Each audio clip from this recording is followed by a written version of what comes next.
तो डिजीज़ देखेंगे तो इन केस ऑफ पैथोलॉजिकल इन्वॉल्वमेंट, जिस केस में पैथोलॉजी का बहुत इन्वॉल्वमेंट रहता है तो उस केस में पेशेंट बहुत सफ़र कर लिया हो रहता है तो उसका ससेप्टिबिलिटी लो हो जाता है।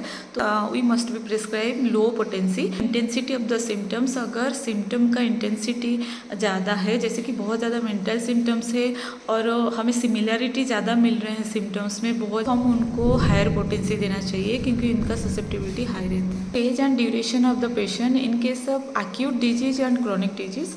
एक्यूट डिजीज में क्या इनका हाई ससेप्टिबिलिटी रहता है तो एक्यूट केस में हायर पोटेंसी देना चाहिए and in case of chronic disease में वो बहुत सफ़र कर लिया रहता है पेशेंट तो उन केस में हमें लोअर पोटेंसी से शुरू करनी चाहिए। ये सब नोजर्स एंड पॉइजनियस सब्सटेंस से जो मेडिसिन बनते हैं उस केस में एक्चुअली हायर पोटेंसी प्रिस्क्राइब करनी चाहिए। वो substance are inert and crude substance in their natural form, तो हमें हायर पोटेंसी में ही यूज़ करनी चाहिए।